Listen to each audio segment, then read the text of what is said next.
Okay. All right. There we go. All right. We have our audio all set up. We're covering DSTs today. Before we get into it, man, it was great to meet many of you at the trade show or see your familiar face again. And so that was awesome this last week at the LA Convention Center. And one of the speakers from that show we have with us from the trade show is here with us today. And they're also going to be speaking at the San Diego Landlording Power Conference that we're going to be having on May 22nd. So super excited about that one. We're going to have a local San Diego landlord-tenant attorney speaking. We're going to have some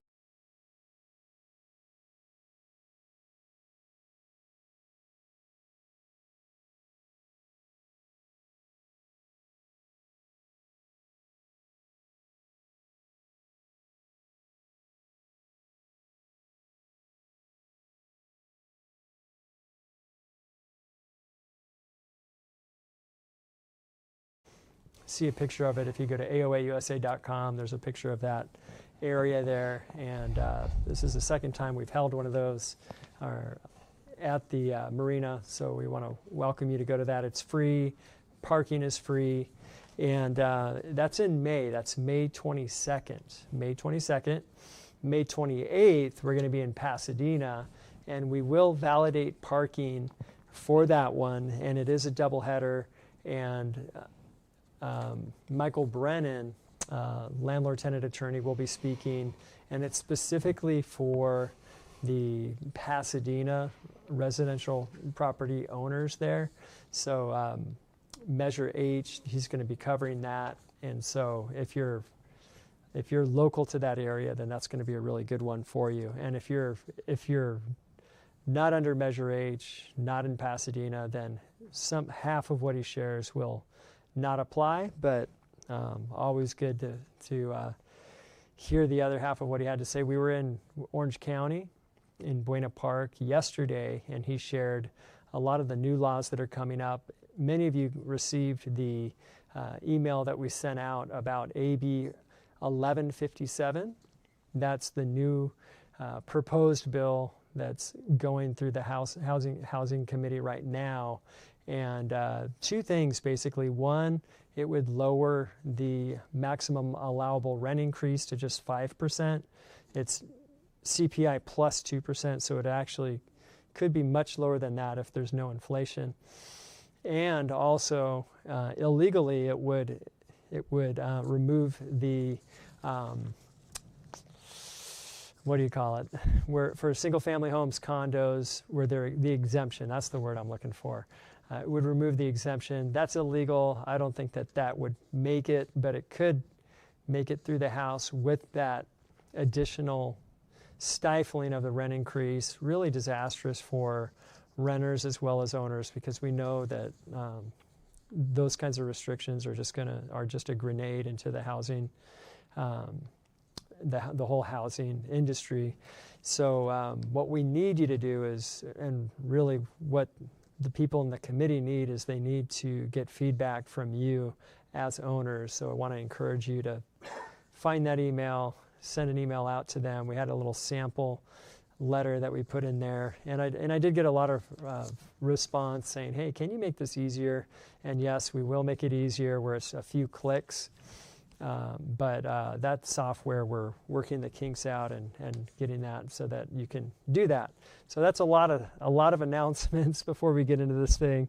Want to thank H&S Wealth for sponsoring this event, and they really focus on 1031 exchange investments for their clients, but they also do traditional wealth management. Over 20 years, they've been working with AOA members, and so thankful for them. And our speaker today, he's LA local, and he's been a real estate professional since 2004, is it? 2002. Yeah, so over 20 years, and he's a partner to Bob Horning at H&S Wealth. And so, Adam, it's great to have you with us today. Thank you so much, Jeff. Always a pleasure. We appreciate the relationship. We had a great show. I hope some of you attended. Maybe you met me or heard me speak. And we're just thrilled to continue our relationship that's been going on with your father, Dan, and you, and maybe our children will work together. So my name is Adam Bryan, as you heard. I am a financial advisor, and really I call myself a real estate professional, but I am securities licensed, and that's because the Delaware Statutory Trust, or DST, that we're going to talk about today is sold as a security. It's not a stock or a bond or a REIT, but the government essentially regulates it in a similar manner. You have to be a high net worth investor, for example. They cannot be generally solicited. That means nobody will show you a DST offering until they've already met you. That's actually a requirement. And so I've been doing this a very long time. Jeff corrected himself because I started in 2002 before the IRS issued a revenue ruling in 2004 that essentially created the DST and allowed individual 1031 investors to exchange into the same property, fractional or co-ownership, and each of their exchanges would be recognized by the IRS if it's structured properly. And that was world-changing because, as you know, in a basic 1031, you have to acquire a property of equal or greater value, and usually you would go buy another property on your own. Well, now you would suddenly be able to be a co-owner in a $50 million asset, maybe in another state that obviously you don't have to manage.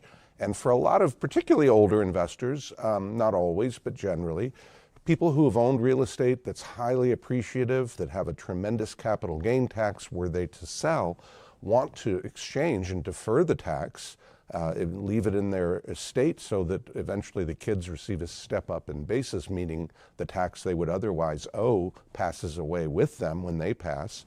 But they don't want to manage. They don't want to do the day-to-day.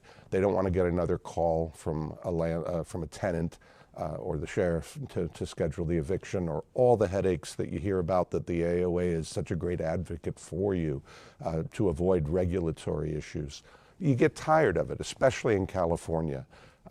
So this is a wonderful solution. It's an exit strategy that works. So I've been doing it since before it was officially identified, excuse me, or treated as a safe harbor and put in the tax code. That gives me 23 years experience in this industry dealing with investors, real estate investors. I've really truly lost count. Someday I have to try to figure this real number out, but approximately about 1.5 to 2 billion in real estate I've been involved with, roughly half that equity raised, so 500 million, either directly or indirectly. So I've had a lot of experience. I've really been in this industry before it existed, and I've continued through really rough times, the Great Recession and COVID, questionable times we're in now. I feel like I have a lot of knowledge to share. I've also seen, as probably many of you know, that people don't know about it because it isn't promoted. You can only do education. You can't go out like a real estate agent and put a listing out on the MLS. It doesn't work that way. So as a result, there's a lot of educational DST seminars. I suspect some of you know that. Some members that are watching have never even heard of it. I still run across that all the time. And maybe some of you have seen a couple of other webinars or attended a seminar in person on DSTs. I'm kind of, by nature, a doubting Thomas. I like to think I'm not a negative person, but I do notice that in the real estate world, you hear a lot of the positives, especially if a real estate agent is selling you a property. They want to tell you everything great about the property, what the potential rent could be, what the market's going to do, what the unemployment rate is going to do, and it's always all the positive. Well, I've learned lessons over the years that I do the opposite. I look at really what can go wrong. What's the worst case scenario? That's what my concern is. My goal isn't just to sell these DSTs, but it's to help people achieve their goals. And as I said, usually they're older investors that are retired, that are looking to exit property management, and that want a cash flow. They want their property to appreciate in value, but they're not looking to hit a home run. They've already earned their money. They've done well over their lifetime. They just don't want to lose it, so that, again, when the kids inherit it, or the grandkids, that wealth is there and has not been taxed. So So I'm a bit of a doubting Thomas. And what I notice in a lot of the seminars and trainings that are done, and I'm guilty of it as well, is we focus on too much of the positives. I'm not going to tell you all negatives. I'm just going to tell you things that maybe aren't mentioned that you should consider if you're looking at doing a DST or working with an advisor like myself. You've heard about my experience, so maybe that's a reason to listen to me. This is basically all I do. I'm licensed as a financial advisor, but I focus my practice virtually 100% on DSTs. So before you consider a DST, a Delaware Statutory Trust, you have to make a decision whether or not to sell. And that decision is not dictated by the market. In other words, when the market's hot, prices are high, I have to sell. Or consequently, if it's negative and the market's down, I should hold and ride out the storm. And the truth is neither is correct. The truth is it depends on you. It depends on you as an individual, what your goals are, what your plans are. Maybe you could hold and sell later, ride out the storm if it were 2010, let's say. But maybe you really want to get away from that property and those tenants. I've heard these horror stories for 23 years, and I understand that. And I stress to people, even though we all kind of know this commonsensically, I stress to people, don't be overly influenced by where the market is, because where the market is a very different question. When you sell, you have two choices, most people believe, and that is, number one, to cash out, pay the taxes. Briefly, I'll run it through. It's a lot. They're going to calculate your adjusted basis and your net sale price to come up with your capital gain, your profit. Going back to if you've exchanged 10 times the first property, the original cost basis. It gets adjusted every year, it gets depreciated. The long story short is most of your sale, if you've owned your property for 20 plus years, is going to be taxed. At what rate? It depends on your overall income. If it's $1 million property, you're going to be capital gains taxed at 20%. Plus 3.8% Medicare tax. This is to the federal government. I mentioned that depreciation that you've taken over the years and that sheltered your income. You've made money because of it. Well, when you sell and pay the tax, they recapture depreciation at a rate of 25%. So whatever's been depreciated, you're going to be taxed at a higher rate at 25% plus the 3.8. And then, of course, you've got capital gains if you're over $500,000 in income. The other issue is the state of California. We have a maximum rate of 13.3%. So when you add all these numbers up, just to remember in the back of your mind, kind of a cocktail napkin calculation that's generally pretty close to accurate, and that is about a third, about 33%. Some people are more like 40. Depends on your circumstance. But it's a tremendous tax that you're subject to. And it doesn't make a lot of financial sense. If you had $1 million, you walk away with $650,000. Just to recoup that $350,000 you lost, you have to earn 33%? No, do the math quickly. You have to earn 50% return. 50% of 660 gets you back to $1 million. So it takes a long time just to break even, not to mention what you would have earned on that $330,000 tax that you paid in taxes had you exchanged. So the other option is a 1031 exchange, been around since 1922. Wasn't actually called 1031 until the mid-50s, 1950s. Hasn't really changed much over the year. Basically, the government says you can defer your capital gains tax as long as you acquire another property of equal or greater value. And that's inclusive of any debt that you pay off. So you may walk away with 50% of your equity because 50% went to the lender. You still need to borrow that 50% on your purchase. Otherwise, it's called boot, and you would pay tax on the amount you didn't purchase. Equal or greater value. If you do a 1031 and you acquire another property, most people would acquire another property in the same area that they sold their property, what you're familiar with, what you know. Certainly you could go out of state, although that's very difficult to be a landlord that's absentee. And frankly, if it's a good time to sell, maybe you are selling at the top of the market, well, now you're buying at the top of the market. And all the headaches that you were trying to avoid by selling, you're back in the game, right? Nothing's really changed. You probably own a bigger property and maybe a better property, but your situation is there. You could go ahead and do PowerPoint, guys. I'm talking to the techies. So those are your two options, but they're not the only two. As I mentioned, DSTs are kind of like a well-kept, a well-known secret, meaning people that have spoken with a financial advisor, that have learned about a DST, they know about this option, but a lot of investors don't and don't feel like you should. Sorry guys. It's an opportunity to co-own, as I said at the top, real estate with other investors. And that's works out beautifully for some people. I often say the best thing about a DST is also the worst thing about a DST, and that is that you're not controlling it. It isn't your own property. You own your share of this property, and this property is going to be $50 to $100 million or more in value. So these are very large commercial investment assets. They can be any kind of real estate. And it's a wonderful solution, as I said, for people who want to get away from real estate management. It's a way to own real estate without owning real estate, I like to say. But the reality of a DST is it is like true co-ownership of investment property. Let's see. Pardon my pause, I was looking at the screen there. It's not moving forward, but trust me, they are beautiful institutional properties. They can be 300, 400, 500 unit apartment buildings, they can be self-storage facilities, they can be retail, which we do see a lot of retail, and I am going to talk about that. They can be office, student housing, senior housing, all different sorts of assets. There we go. That's what I wanted you to see. Amazon is a tenant in some of these DSTs. They're not any different than any other real estate. They're just generally much larger than most of you would be able to buy individually. The idea is that we pool together people to co-own one of these assets or multiple assets. So what is a DST exactly?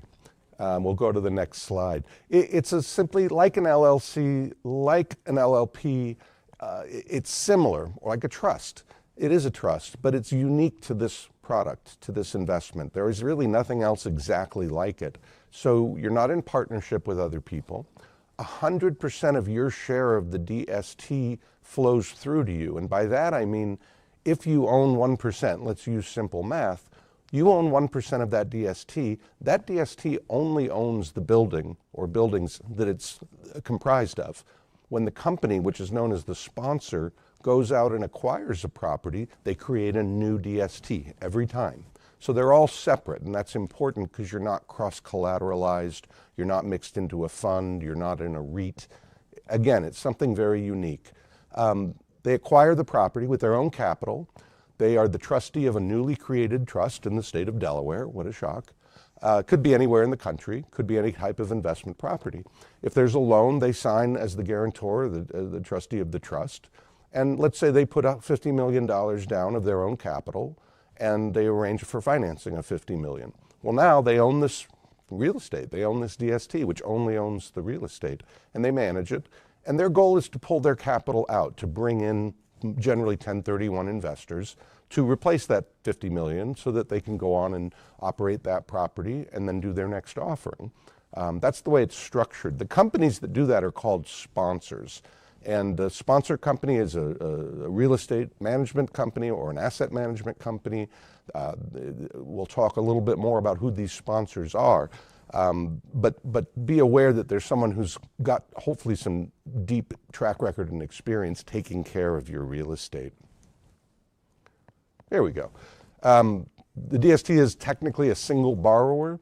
You know how you get calls from real estate agents that know you're deeded on title. Interestingly, if a person tried to track you down as the owner of one of these properties, they would only find that it's XYZ DST. In other words, the members of the DST are confidential. When there's a loan on these DSTs, sometimes there is, sometimes there isn't, the lender doesn't even know who the individual investors are, strangely enough. You get the benefit of the debt because the debt is to the DST, and you own your share of the DST. So you get the tax write-off, you get the interest deduction, you get the depreciation, everything flows through to you. Again, very different than other offerings. When I mentioned financing, you know, in the bad old days of the early mid-2000s, real estate was going crazy, the lenders were going crazy, and we were seeing leverage up to even 80 or 90% on these very large properties. That's extreme. As you know, a home you can buy with 80% leverage, but an investment property, it's very unusual. And that was a problem because they were overvaluating the property and overlending on it. We all know that happened in the housing market. It happened in the investment world too. Well, since then, since Dodd-Frank, there's been a lot of changes. And the most significant one is that we're seeing now literally as low as 30-35% loan to value with a high of maybe the low 50s, around 50%, which means you're putting 50% down. I would argue that's actually overly conservative. You know, any property can have challenges, but the idea that it would lose 50% of its value and be upside down with the lender, highly unlikely when you have that much equity in the property. But that's the reality today. Interest rates are higher, leverage is lower. So when you do the math on that, if the prices of the real estate remain high, and they have, you get a little less cash flow, a little less net cash flow. We'll talk about that as well. So I mentioned you own your share. That's important. That's what the IRS wanted. If the cash flow is $1 million and you own 1%, you should be getting $10,000 of the distributable cash flow, 1%. You're able to depreciate your share, your 1% of the property. The expenses, the write-offs, the interest deduction, et cetera, on the loan, if there is a loan, everything flows through to you. I always describe it as if it's you and me 50-50 in a property. We split everything down the middle. When the property sells, we split the proceeds 50-50. Makes sense to everyone. Now, just increase the number of owners. Instead of you and me, it's you and me and maybe a few hundred other people. But conceptually, technically, financially, it works the exact same way. And that's by design. The IRS wanted it to be pure co-ownership. Some of you have had experience in trusts, in different types of trusts, in private funds, in syndications. Usually the sponsor company will take a share of whether it's cash flow or appreciation or deductible expenses. Not allowed to do that in a DST. It would ruin the DST to qualify. So it's a unique product, as I said. Technically, pardon me, you can have up to 499 people. Most of them don't. And the reason I mention that, again, you're not in partnership. You don't even know these other co-owners. But it is enabling the sponsor to lower the minimum investment because they can bring in so many people. So you can come into a DST with as little as $100,000. If you come out of a sale with $500,000, I'm probably going to recommend you do 2 or even 3 different DSTs because the minimums are low enough. And that enables you, of course, to diversify your investment. The sponsor is the trustee of the trust. They're responsible to take care of the property management, the asset management. They're going to do the financials and send you a tax statement at the end of the year to file on your Schedule E, just like you do now, just like any other real estate. They send the distributions, assuming everything's cash flowing nicely. They are distributing monthly. We'll talk about that as well. Generally, it's in the 4 to 5% net cash-on-cash return. That's after all expenses and before tax deductions and sheltering. How long do they hold these properties? You know, it depends on the market. The quick answer is around 7 years historically, over a long enough timeline. In the last 5 to 8 years, it's actually been about a 5-year hold. And the reason they've sold them so quickly is because the market's appreciated and it just made financial sense. Their goal is truly to get a good return for the investors. And I am going to talk about how they're compensated because I know that's important. But they want your repeat business if they're a company that's been around for a while. They want to do a good job, and then they'll have another DST option, again, maybe in 7 years when the time comes to sell. At that point, you can exchange back into your own real estate if you wanted to. You can cash out, which generally is not advisable, but you have the option. You can go to another DST and another sponsor, or you can stay with the one you want. You have all the same choices. Big question, some of you that are considering this are probably going to start asking yourselves, how do I get out of this if I don't want to wait 7 years? It's a hard thing to answer and give it to you straight without it sounding complicated. The answer is, though, you have the right, you have the ability to sell your share, your 1% in my example. Every sponsor has a provision where every other co-owner in the same DST has the right of first offer, meaning they're going to hear about your offer and have the option to buy. You don't have to sell to them, but they get to know and you guys get to negotiate. What I have to tell you is that there's no secondary market. Technically, all real estate, and DST is no different, is illiquid. There's no place where you push a button with a bid and an ask, right, to determine the value.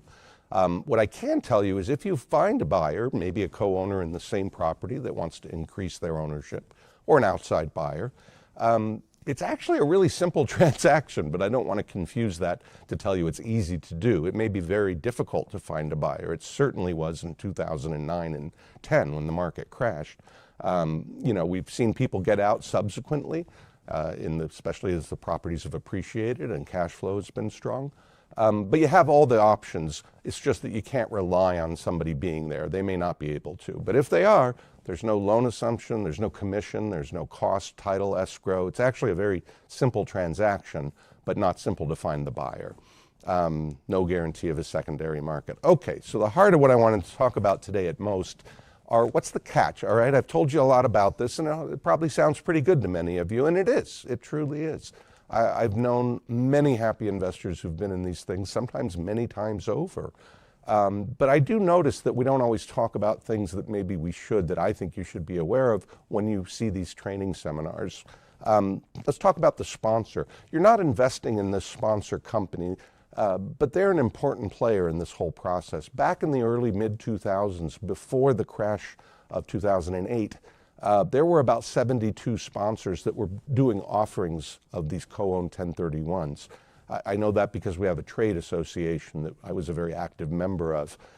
So 72 companies, they all at any given time had one or two deals, DSTs available. So there were a lot of offerings out there. When the crash happened, there were down to, it's a little rough to say, but down to somewhere around 15. Now, that other 55, 60 companies, that didn't mean all their real estate. All those DSTs and TICs was the other structure that was used. They didn't all disappear off the map. The properties were still there. The owners still owned them. It's just that manager, that trustee, that sponsor company couldn't make a go of it. And usually someone else had to take over that role. Created some confusion and some difficulty, but I don't want to confuse that with the property itself. When you read about a sponsor, to me, one of the most important things is how long have they been around? Are they one of those 15 or so that still operated through the bad times all the way to today? Those are the ones that at H&S who we deal with, almost exclusively. A few exceptions here and there, but generally, and there's no secret to the names, Blue Rock, Inland, Pasco, Capital Square, Carter Exchange, Cantor Fitzgerald. These are names some of you may or may not know, but they are very well-established real estate sponsor firms that have done many DSTs and have had full cycle experience with their DSTs. Full cycle meaning they've acquired it, sold off the interest to investors like you, operated it, and then sold it. Again, usually 5 to 7 years later, and turned a profit for the investors. Really important who they are because they do control things. Remember I said the best thing and the worst thing. And that to me is extremely important. So you want to deal with a company that's been around. Right now, and I do see that my slides are out of date, but pardon me. Right now, we're dealing with that same 7 or 8 actually sponsors. It says 5 to 6 there. But there are, as of last quarter, 60 sponsors, almost back up to where we were at the peak. So forgive me, I've got an old number on there. 60 sponsor companies, we're dealing with maybe 10 of them basically. And why is there that reason? Well, a couple of things. Number one, we want to deal with experienced companies as I've talked about. Number two, when you hear about a DST sponsor, which you will from other advisors, they'll often, and you can go on their websites, add up the amount of years that they've been in business. If Jeff and I compared our experience in real estate, we could say legitimately that we have over 50 years experience in real estate, and we do. I haven't been doing this 50 years. I'm not that old, neither is Jeff.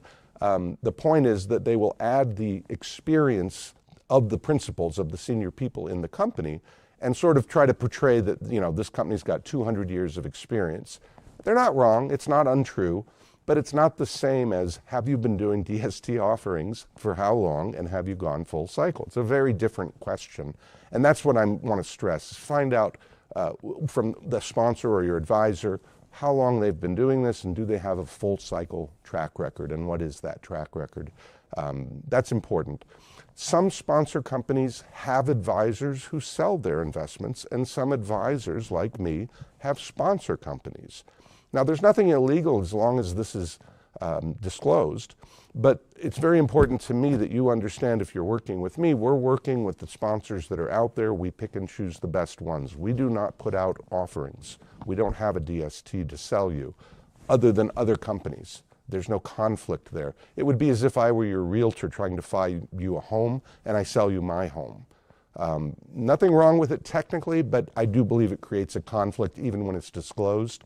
We do not do that. Some sponsors and broker-dealer reps, advisors do that. Find out when you see a property. Is this available to the public and you're picking the best one for me? Or is this your company's offering that you're showing me? Very important to me, in my opinion. What else can I tell you? The financial strength of the sponsor. You know, again, you're not investing in the sponsor, but you want to know that they're not going to disappear overnight because perhaps it's hard to buy property like it was in 2010 profitably. You want them to be able to operate through the good times and the bad times. So the financials, the problem is these are almost all private companies, so they're not publicly traded. Won't necessarily see their books, but you can look at the details, the experience, the portfolio of the sponsor to make sure that this isn't their first offering and they have $300 in the bank. That's not who you want taking care of your real estate. So the more financial strength of the company, the better, even though you're not investing in the company, you're investing in the real estate they manage. And I do want to stress, if a sponsor goes under, like many did in the Great Recession, that doesn't mean the property goes under. It just means that the party responsible to oversee it has to be replaced. Somebody else has to oversee the property management, distribute the checks, give you your tax documents at the end of the year, etc. And it creates a great deal of hardship on a property when that happens. So again, I prefer to deal with a sponsor who literally went through the Great Recession. That's the 5 or 6 that you saw on that slide. Or that have track record experience that extends through the good times and the bad times. You have to differentiate, though. It still comes down to the real estate. So let's talk about the real estate. Things to remember. The golden rule we all learned when our dad or mom sat us down and taught us to invest in real estate was 3 things: location, and I forget the third one. Obviously, when you're looking at a DST investment, you want to consider where it's located. And when we say that, we mean, is it easy to build next door? Because usually if you build competing product, it's going to affect your property, right? Are people moving there? That's extremely important. Right now, the country's got about 0.5% growth. That's deaths and a minus births and immigration. That's kind of normal. One of the great things I always say about this country is we make a lot of babies. Little taxpayers and consumers are born every day. But you want to be in a market that's seeing above average growth, ideally, maybe 1 or 2%. While that might sound small, that's 4 times more than the national average. So you want to look at that. I like specifically 2 asset classes, which are Class A, high-end multifamily apartments, as we all know, and self-storage. What you'll see in the DST world, many advisors will show you, I liken it to the Cheesecake Factory menu. I hope that reference makes sense to many of you. They'll show you everything that's out there, every different type, every different flavor, every different country that it comes from, very diverse. And yeah, there are some advantages to seeing that kind of diversity and options, but I only want to show you the best options. And therefore, I like to think of myself more as in and out. Again, I hope you get that reference of In-N-Out Burger. They have a very simple, small, focused menu, and they do it extremely well. Having a lot of options isn't necessarily a good thing if they aren't good options. And so I stress that because I know a lot of people will be shown many, many things, and then the advisor will narrow it down for them. But consider that. As far as asset class, type of real estate, once again, a DST is just a structure of ownership. It can be anything. What you will see the most of are what we call triple net properties or portfolios, I should really add, of triple net. Triple net, for those of you that don't know, is NNN. It's expressed as triple net, and it means net of taxes, insurance, and upkeep. The lease dictates that the tenant of the property, let's say it's Walgreens, is responsible to pay the taxes, insure the property, which is getting much more expensive these days in every state, particularly California and Florida. They're responsible to, maybe they have the roof responsibility or maybe the landlord retains it. Some of that is negotiable in the lease. But the point is, it's very passive. What you will see in the DST world is a lot of portfolios of triple net properties. The reason being, they'll have a shopping center with multiple tenants that have multiple leases, and they want to mix it up with other shopping centers, again, to bring you diversity. And diversity is a great thing. But a word of warning on triple net properties. The real value in a triple net investment, aside from the usual location, traffic count, if it's a retail center, as an example, is the term of the lease. And what you will see in these portfolios is the average lease term.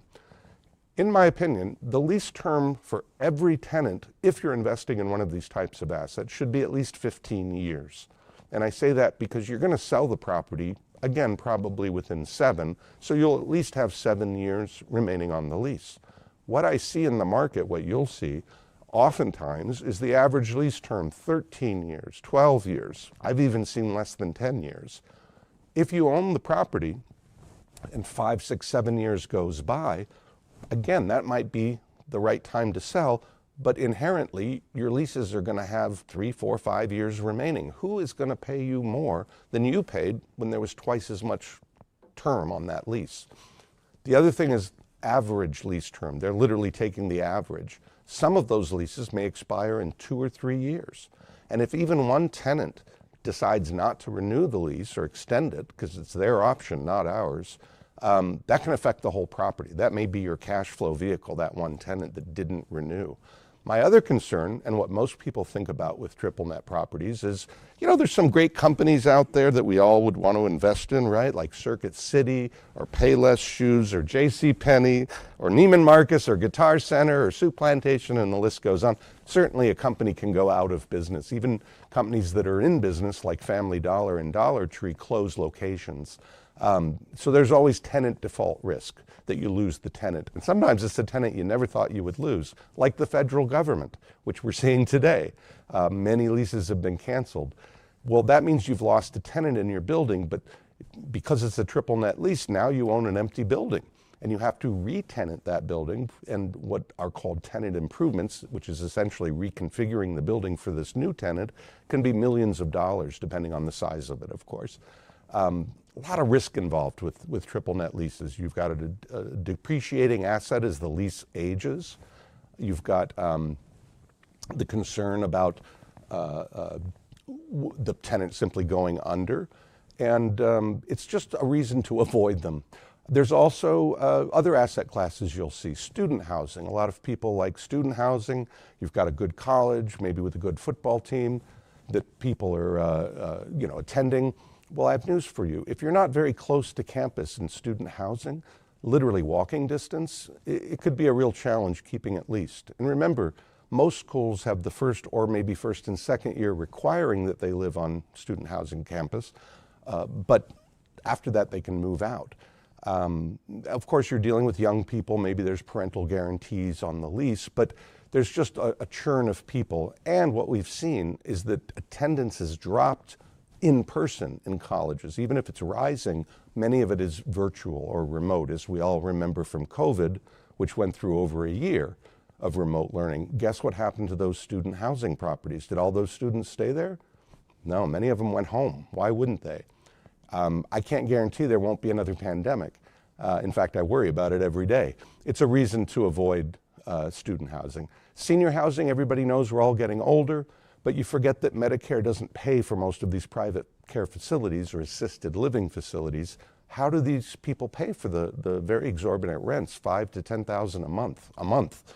And the answer is usually through the sale of their primary residence. Grandma sells the house, we put her in a great facility with good caretakers, and everything's wonderful. But what happens when the housing market collapses or at least slows down? Well, Grandma couldn't sell her house. It didn't make financial sense. And unfortunately, a lot of the tenants of these assisted living facilities, they're old. They pass away. You need to replace them. What we saw in 2008 through 2011 or 12 roughly was a tremendous slowdown of occupancy in senior assisted living facilities because of the housing market. Most of us wouldn't think that. The other thing about senior housing is it's regulated by the state.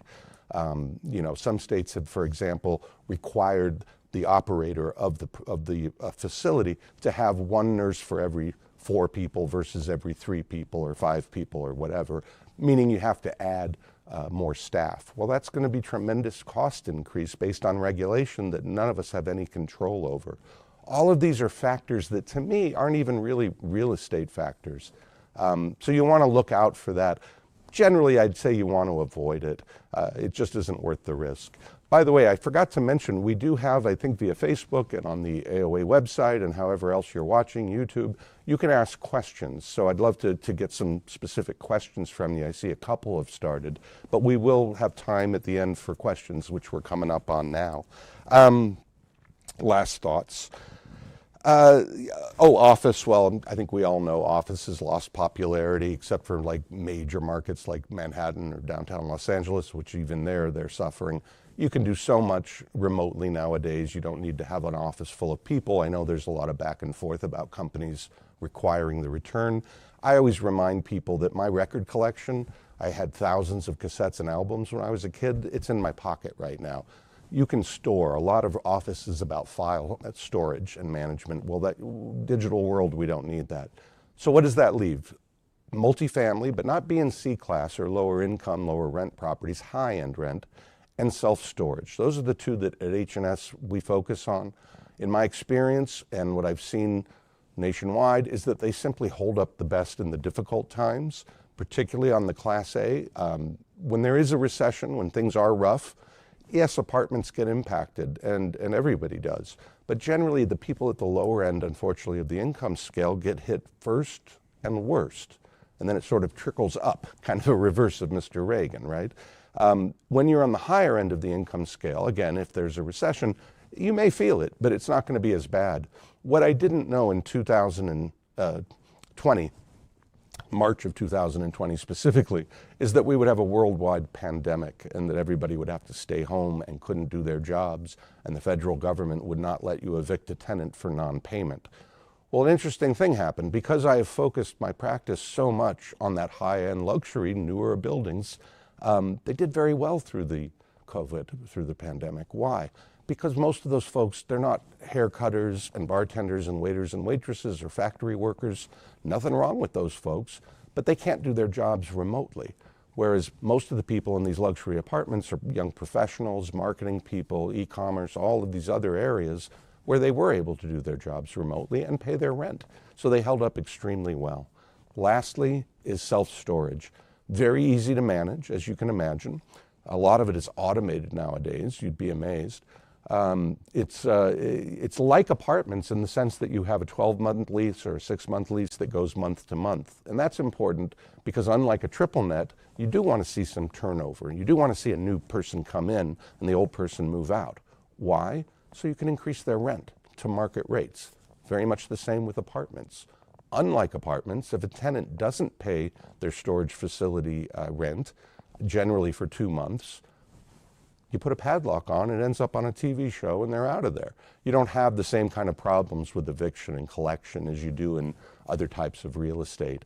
The other thing is that they're more common than I realized about 10 years ago when I got much closer to self-storage as an asset class and studied it. 1 in 10 households, first of all, have a self-storage unit, which was shocking to me.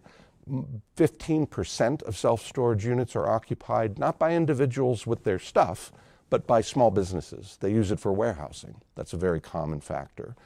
In a recession, it's the only asset class in the Great Recession that improved its average income of all the self-storage facilities in the country. Why?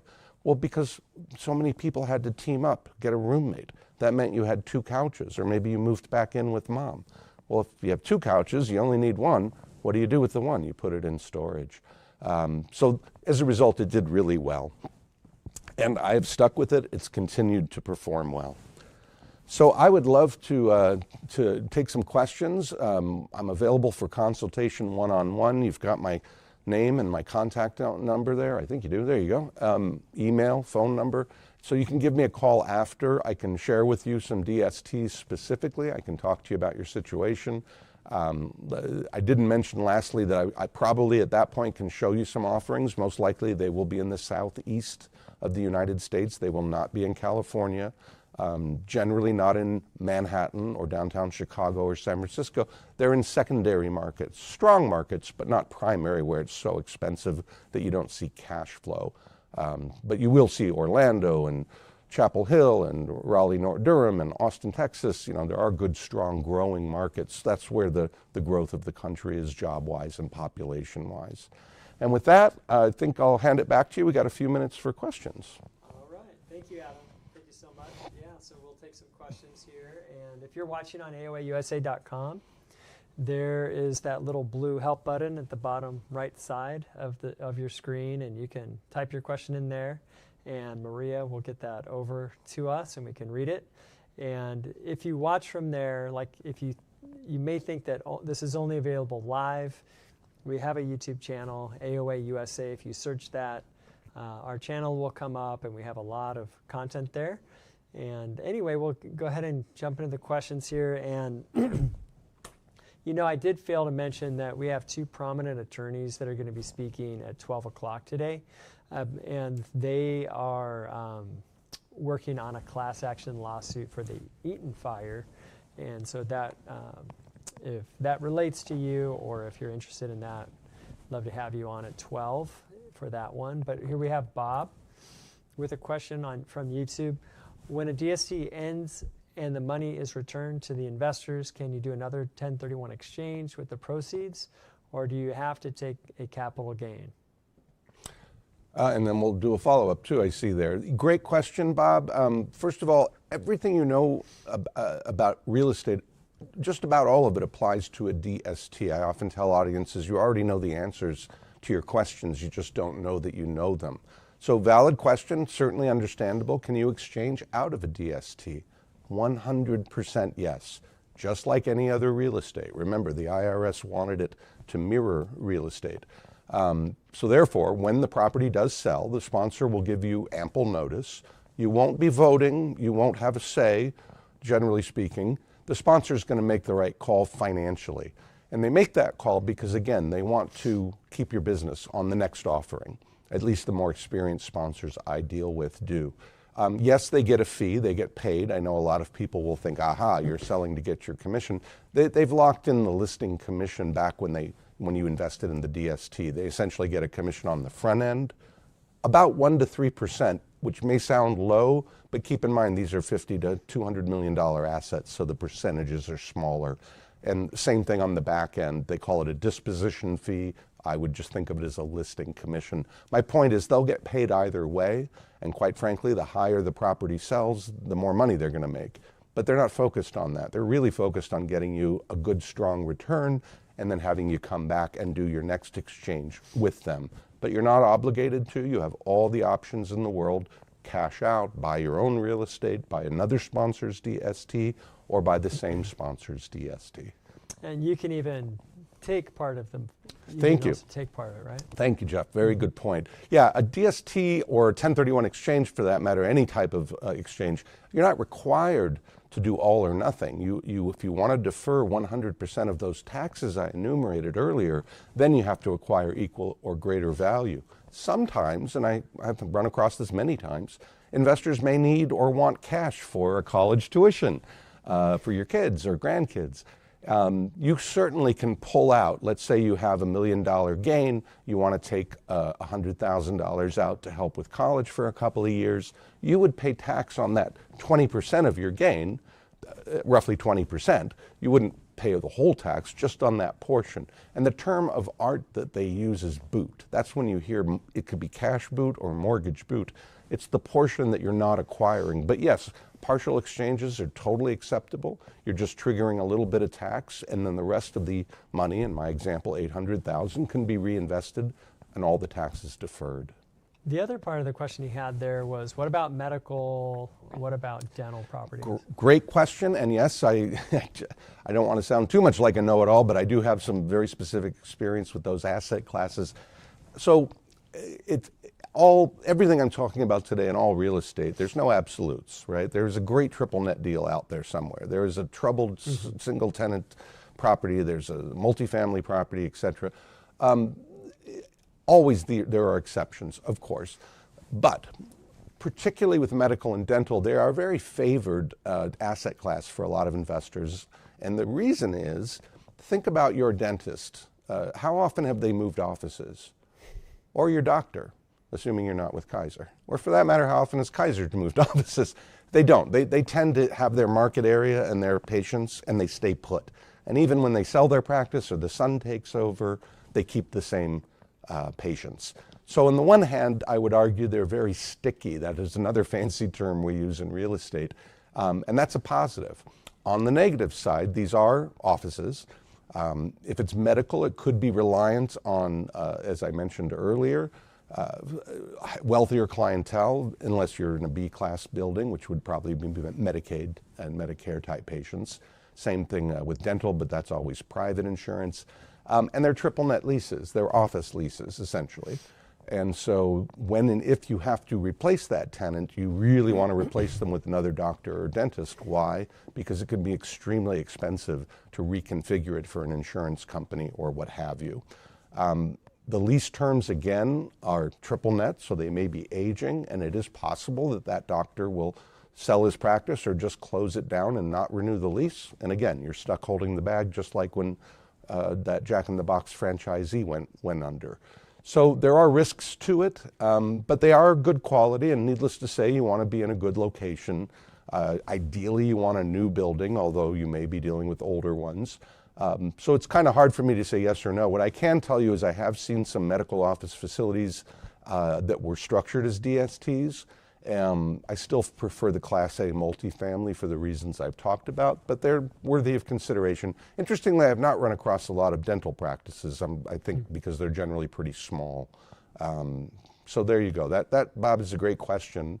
And again, I would just urge you to look at the details of who's the company that's bringing this to you, the sponsor company, the advisor. What about this practice? Has it been in business for a long time, or is it a brand new practice that may not last? What are the terms of the lease? How much time is remaining on that obligation? All right. Hey, Adam, thank you so much. I don't see any other questions, so we'll just wrapping up here. Yeah, you see his phone number there. I like that you have 1031 as the last four digits. That's great. So you definitely can give him a call. And again, we have May 22nd in San Diego. You can see Adam because he will be speaking at the San Diego Landlording Power Conference there. And we have on the 28th, we also do have a doubleheader in Pasadena. So I hope you guys don't miss those. And as we're wrapping up, of course, we get one more question, which is great, from Luis. And he has an 8-unit building in the Miracle Mile. 2 tenants have been there over 20 years with rent control. The property will never reach complete current market rents. Should I unload it? Hey, Louis. Great question. Congratulations. 20 years ago, you made an awesome purchase. I know you've had headache after headache and difficulty getting to market rates, which would probably be very tremendous on the Miracle Mile. But you're to be congratulated, and I'm sure you've worked very hard to build up the wealth that's accumulated. 20 years would bring us to around 2,000. I'm going to guess you've probably 2.5 times your money, ballparking here. So again, congratulations. Should you sell? Well, as I said at the top, I don't know if you were watching, Louis, I don't know. It depends on you. Are those 8 tenants paying the rent on time? Are you okay with being limited on what you can increase the rental rates by the city of Los Angeles? Are the toilets being stuffed every night and you're calling the plumber at 4 in the morning? These are serious considerations. So it really depends on your circumstance. Is it a good time to sell, whether it's your property or anybody watching? Well, that's kind of a different question if you're just looking at it financially, and let me address that. We have a couple of minutes left briefly. Interest rates have a tremendous impact, as we all know, on purchases and sales, because if you do an exchange, remember you have to replace your debt with new debt. If you have a 3% mortgage on a $500,000 for $1 million asset, and you're going to do an exchange and buy $1 million asset, you're going to need to get another $500,000 loan, but that 3% mortgage is now a 6.5% mortgage. That's just the reality. And that's what we've been seeing for the last roughly 18 months as interest rates rose. Normally, when this happens, because it's more expensive to own property with a loan, the price of the property comes down, right? That's what we've seen historically. Well, an interesting thing happened. Because so many people aren't selling, there's not that much product, if you will. Product meaning people listing and selling their properties. A little better lately, but it's been pretty dramatically slow the last 18 months or so. And as a result, because there's been fewer transactions, the prices have stayed high. There's still buyers out there, some even willing to pay 6.5%. But the problem is they don't have that many choices. So it's tough. There is some reduction in prices in LA. I know we've seen that and we've talked about that, but not as dramatic as one might expect. And that's because of volume, activity. There just hasn't been enough transactions yet to get to a real kind of quote unquote normal market. The other thing is, what are interest rates going to do?